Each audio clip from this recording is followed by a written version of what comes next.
na Super Rádio Brasil 940M. O nosso assunto é como administrar os sentimentos de exaustão emocional causados por conflitos familiares. E quem irá nos responder essa pergunta e ajudar também a compreender justamente as crises por que passam as famílias atualmente, está ao telefone a professora Zoraia Araújo. Seja muito bem-vinda, professora Zoraia. É um prazer renovado recebê-la. Boa tarde. Boa tarde, Rafael. Eu que agradeço mais uma vez o teu convite. Rafael, aqui, conflito, né, gente, é uma coisa esperada em toda relação. Porque se a gente fala de relação humana, a gente está falando de duas pessoas que não são iguais, né? Tem diferenciais entre essas pessoas. Só que quanto mais próximo eu convivo com o outro, né, maior a probabilidade da gente tanto desenvolver laços afetivos com o outro em função dessa proximidade, como também de eu entrar em confronto com o outro na hora que eu dou de frente, né? Com o que ele tem, eu não concordo. Ou ele dá de frente com o que eu tenho e ele não concorda. E como a gente está falando de família, né? Família, a gente supõe que o grupo conviva, né? Com uma proximidade maior. Então, assim, da mesma forma que a gente vê a possibilidade do amor aumentar, a gente vê a possibilidade também de ter conflito, porque tem gente diferente convivendo nesse mesmo meio, né? Vamos dizer assim. Agora, a família que conversa, né? A família que coloca claramente suas regras para limites e para liberdade, ela tem uma chance maior não de não ter conflito, tá? Porque conflito, como eu disse, assim, é algo inerente às relações. E eu acho que, inclusive, quando a gente tem um conflito e tem a chance de administrar esse conflito, a gente sai melhor, a gente cresce, né? Quando a gente sai desse conflito aí. Agora, as famílias que conversam mais, que colocam mais claramente seus limites, suas liberdades, né? O que é possível, o que pode, o que não pode. A família até que sai para se divertir junto com mais frequência, sai para rir da mesma coisa, né? A chance dessa família aprender a lidar melhor com os conflitos, ela também é maior, né? Porque se eu, por exemplo, se eu saio para rir junto com você, você é meu irmão, ou você é meu primo, né? Ou meu pai, eu tenho essa possibilidade de ter o lado bom, eu desenvolvo um afeto que depois que vem o conflito, se eu tenho esse afeto e houve uma mágoa nesta relação afetiva, a chance do perdão é maior quando eu gosto do outro. E essa questão justamente de se dialogar, acredito eu que seja imprescindível, justamente porque o resultado de acúmulo de tanta tensão, de tanto rancor, a pessoa cai na doença e a depressão também pode se enquadrar nessa situação, professora? Pode, com certeza. Inclusive hoje a gente já sabe que uma relação familiar saudável, ela pode evitar desencadeamento de doenças como a depressão para a criança, por exemplo, na adolescência e na juventude. Né? Então, essas relações, elas são fundamentais. A gente sabe também que a família que expõe as crianças a um nível, né, muito intenso de discussões, de brigas, e cotidianamente, porque briga eventual é uma coisa, agora briga cotidiana, se apresentar para aquela criança sempre briga, isso aí pode acontecer o quê? A criança passa a formação dela, a formação dela de vida, de caráter, né? Naquele momento infantil ali, ela é exposta a coisas que para ela são muito difíceis de lidar. Ela não tem as ferramentas necessárias ainda para lidar com isso. É uma carga emocional muito forte. Exatamente. A probabilidade desse conflito virar algo que a gente chama de transgeracional é enorme. O que é transgeracional? É essa criança crescer e se tornar um adulto gerador de conflito na nova família que ele vai construir quando adulto. é como se fosse um aprendizado. Importante. Essa reflexão, e a senhora trouxe até inclusive a dica de se sair mais para se divertir, momentos de lazer, de passeio, até porque por exemplo, no final de semana, quando os pais e os filhos, a família se reúne, for somente um momento de discussão, isso no mau sentido, né? De brigas, de conflitos, a família vai até se desfazer de uma certa forma de se evitar este encontro.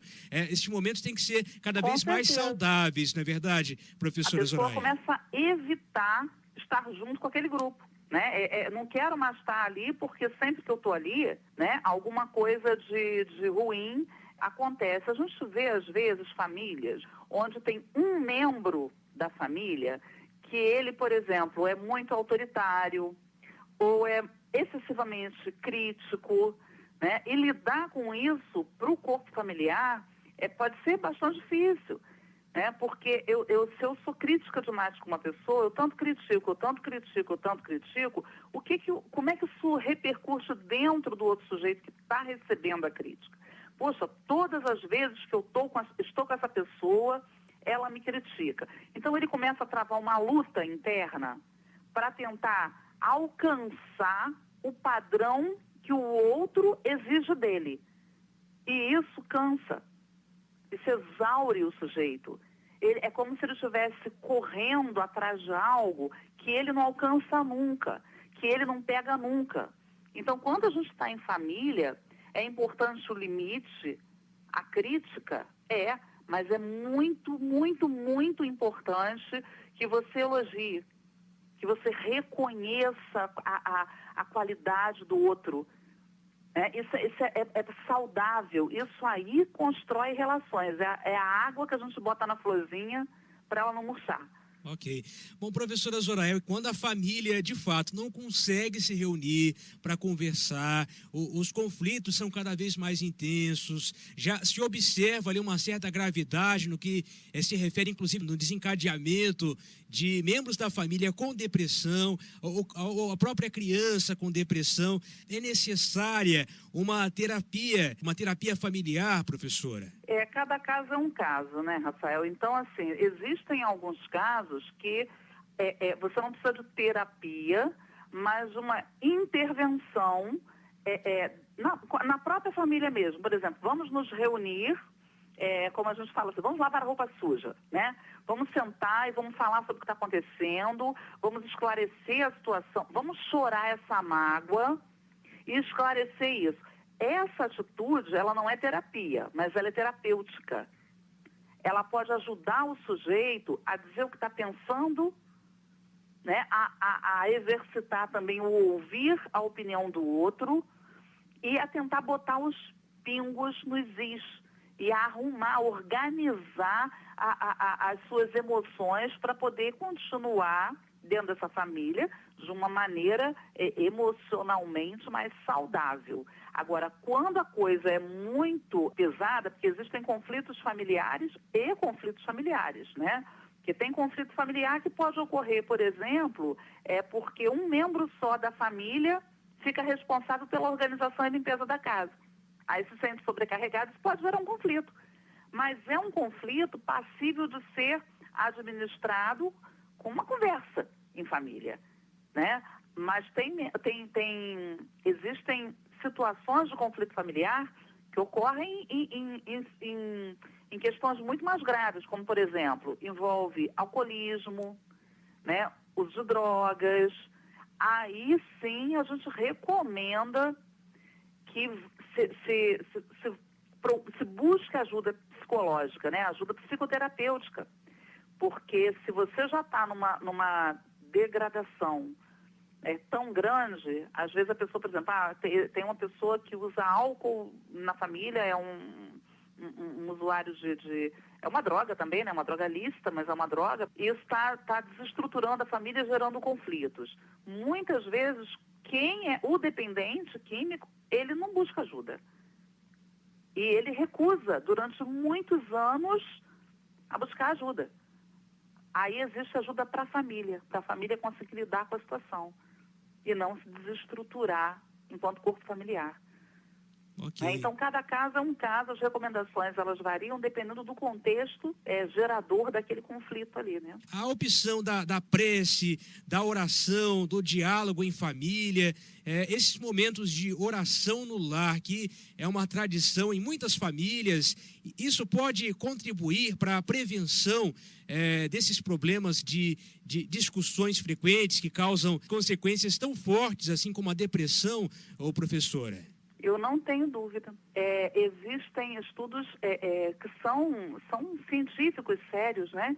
Que inclusive colocam a oração como uma meditação. A meditação, a gente quando para e tenta se desligar um pouco do mundo para relaxar, né? E tentar baixar o nível de estresse, o que a gente faz? A gente tenta esvaziar a mente, né? Não é à toa que quando a gente quando vê um filme que tem alguém meditando, a pessoa fala o número 1, fica né, o tempo todo falando aquilo. Por quê? Ela, quando se concentra no 1 e ela se concentra firmemente naquilo, ela esquece todo o resto. É como se ela estivesse limpando a mente dela do nível de estresse externo que contamina a gente internamente. E ela acaba entrando num padrão de onda cerebral diferente. A oração também faz isso com a gente. Ou seja, a oração ela é uma ferramenta que estimula a concentração e estimula o relaxamento. Você me lembrou uma coisa que até essa semana mesmo eu estava lendo alguma coisa a respeito. Os 10 mandamentos, né? Quando os 10 mandamentos foram ditados, né?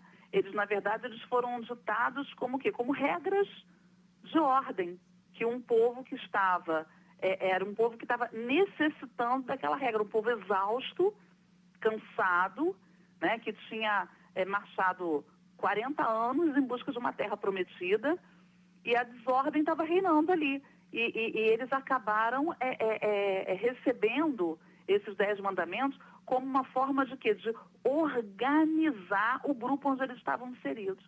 Aí a gente vê assim, como a organização externa, ela nos afeta internamente também. Quem é que gosta de viver numa casa desorganizada? Quando a gente vê um sujeito numa casa extremamente desorganizada, a gente pensa que tem alguma coisa errada com ele. Né? Tem alguma coisa, ele está passando por algum problema, isso está se refletindo na maneira dele viver, porque não dá para viver dessa forma. Por que criança precisa de horário? Isso é organização, você está ajudando ela a organizar. Primeiro começa por fora e depois você se contamina, vai para dentro de você também, né? Aí você organiza também as suas estruturas internamente. Ok.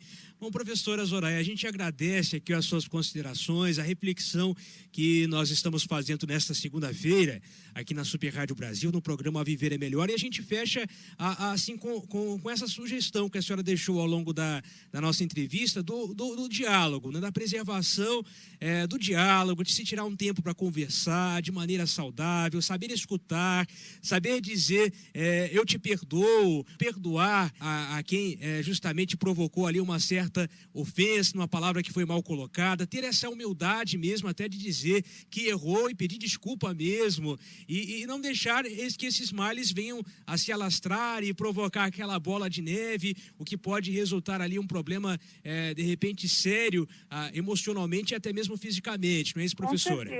Com certeza, porque pode acabar causando males físicos mesmo, né?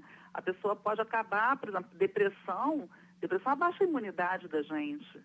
E a gente com a imunidade baixa, a gente está sujeito a pegar qualquer tipo de doença, vírus, bactéria, qualquer germe que esteja, né, por perto, a gente está ali uma porta aberta, né? É verdade.